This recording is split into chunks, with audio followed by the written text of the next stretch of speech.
Some women are simply born rich, confident, and naturally magnetic to their desires. Let's be clear, this podcast is not for them. However, if you're a soul-driven, visionary, or entrepreneurial woman who's been on a mission to learn how to create a better future bursting to come out of you, welcome to my world. I'm Jo Warwick, and this is Rich, Sexy, and Free. I've dedicated most of my career to helping women get to their core power and unlock the missing pieces for their own unique success. You may already know me as the author of The Big Book of Love. With 30 years experience in psychology, embodiment, manifesting, and energetics, we will be exploring together the keys to becoming rich, sexy, and free. So if this excites you, don't forget to like and subscribe on your favorite platform so you can stay up to date with the podcast. Hey. Hi, Jo Warwick here. Oh, I'm so excited to share with you this riff.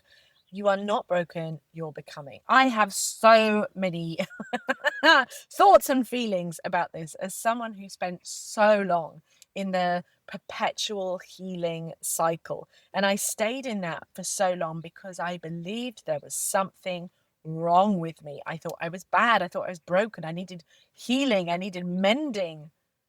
But the shift that happened the most was when I finally accepted there was never anything wrong with me. I needed to drop the lies and illusions of the idea that there was something wrong with me. I needed to shift my own mindset to accept that I was a constant becoming, that I could drop the beliefs I had picked up from other people, that this idea that I was the damaged one, I was the wrong one, because I wanted to be different, that I wanted to live my own life, that I didn't want to fit in, that I didn't want to be acceptable. I didn't want to be small. I wanted to become the fullness of myself. I literally remember saying as a kid, when people asked me, what do you want to be when you grow up? And I was like, I want to be me. I want to be me, and I want to be really rich.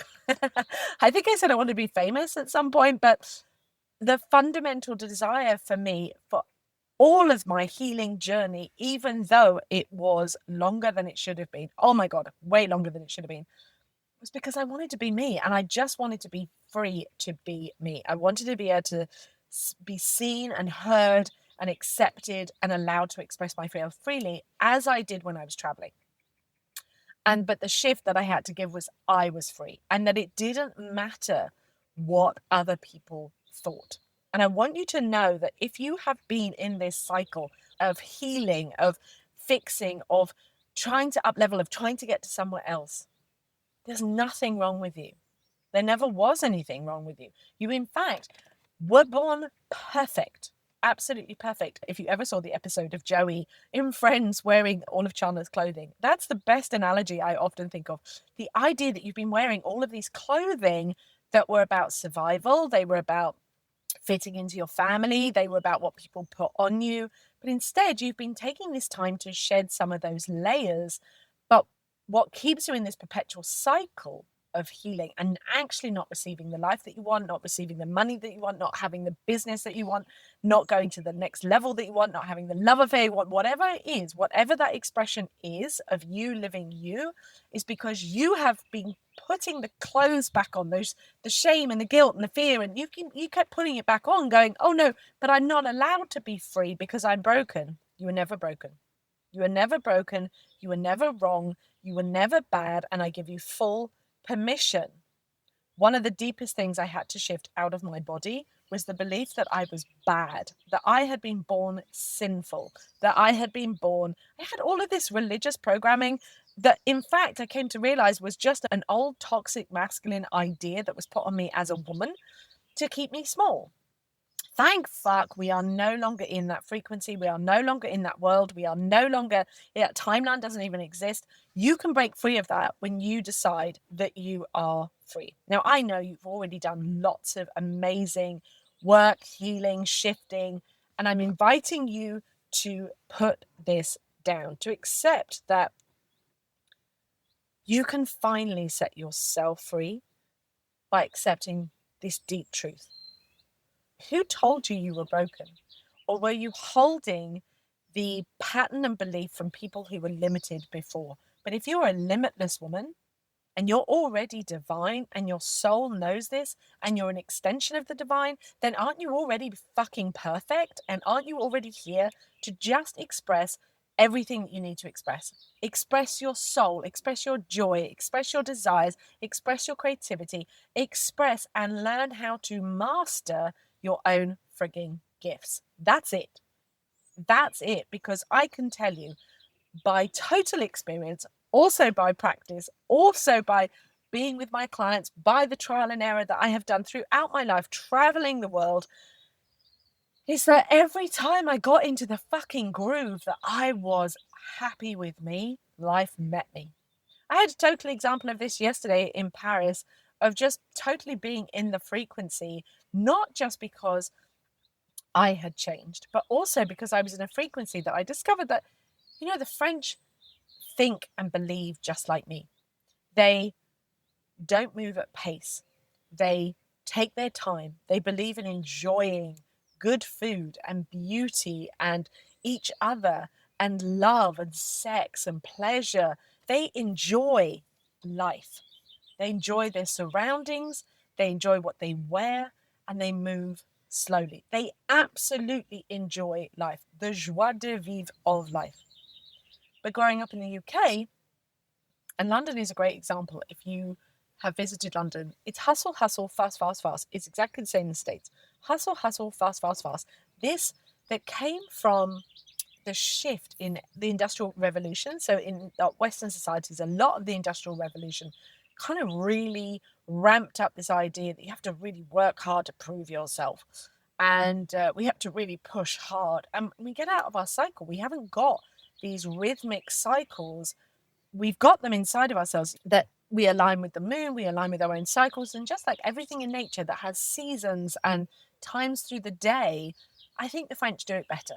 They are more aligned with that. They take 2-hour lunches, they rest, things get done. They get things done, but they get it done in flow. Me, for growing up, I found it, everybody around me was hustling and fast and pushy and shovey and trying to grab things. And it was exhausting. And I think being in that environment, when you know the truth on the inside, you're like, I either have to join in or I have to think there's something wrong with me.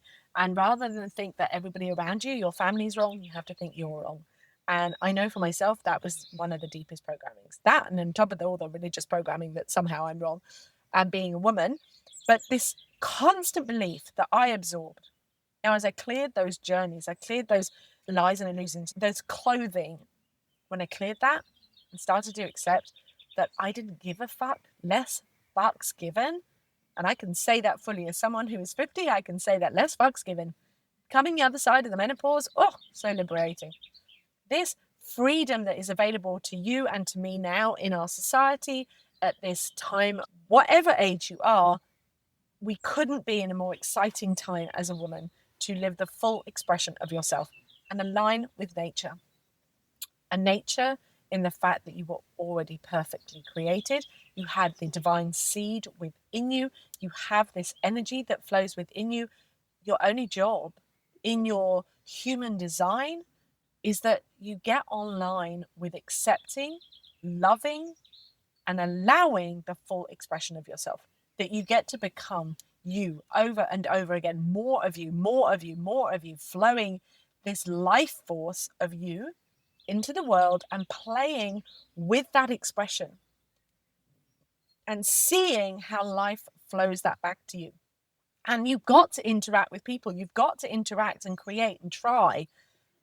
That is part of it. You've got to let go of the idea of perfection, because if you go into any garden, you'll see the perfection is in the imperfection, and that plants learn to where are they thriving and what parts they need to drop. And we are exactly the same. When we get out of our heads and trust our bodies and the expressions, we get to go, I'm really good at that.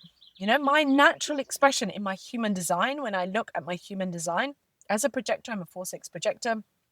I have what is online in my body is that I'm here to speak. I'm here to speak. I'm here to channel. I am a projector. I'm here to channel. I'm here to write and create. Now, your design might be that you're here to physically create stuff. So you might be a generator where you're here to physically create stuff and you generate energy by doing. You might be a manifesting generator who has spurts of energy and creates and then must rest. Yeah, we are all different. We are all different. But when you love yourself, when you get to know yourself, when you get to accept yourself, the more that you get to strip away those clothing and get just down to the naked, raw you of loving you and then letting you be seen in this world. Yeah. You're not letting your freak flag flow. You're letting you just be. Let yourself off the fucking hook. Yeah. And become you. Create your art. Master your art. Yes, you have to do the mastering, but it's the mastering of you. You're not mastering anything else. Mastering you, loving what you do, and letting yourself off the hook. Now, one of the things I learned from writing my books, and I remember it was Stephen King taught me from his book's called On Writing. He said the first time that you write for yourself with the door closed. And the second time, and you edit it, is that you write with the door open. And that means write for yourself first, let it flow out of you, and then go back and see what would it look like to somebody else. And that is the art of life. You know, when we think we create something for somebody else to see, the pressure is just like, oh, we stunt the expression. But as you create your life, your expression, your desires, your business, your relationship, your cooking, your art, your whatever it is that really excites you, as you express it from you first, free flowing, completely free flowing. You can always have the joy of editing and improving and get better, just like we do in relationships. You can edit and improve and then master and spend time on the things that your desire energy wants to flow to, not spend time things on where it is restricted and it's forced and you're having to do it because you think you should. One of the biggest learnings I have definitely had in my levels of success is getting other people to do things that I just don't excite me, don't thrill me, don't make me feel good. Yeah. So I'd rather have my accountant sort out my books. I know the bits I need to know. That's CEO living. Yeah. Do the bits that I'm really good at, know the overview, make sure you know how to manage somebody else. And it can be the same in your house, you know? If you're becoming you and you're wasting time on cleaning your house, hire a cleaner. Is there a way you could do that? Get your food booked in, have it delivered if that's something that doesn't excite you. For me, I love going shopping, so I will always go to the supermarket. For somebody else, they may want to have their food delivered. It's those fine-tuning about where is your energy, where are you spending your energy? That's discernment. But that comes from knowing who the fuck you are, and you are not broken. You don't need fixing. You just need loving and accepting and allowing yourself free-flowing of your energy. So I'm sending you much love. I look forward to our next riff. It's been great to connect with you today, but before you leave, if you want to find out more about how I can help you personally or check out any of my books, products, or coaching packages, just simply go ahead and visit richsexyandfree.com. And I look forward to seeing you next week on the podcast.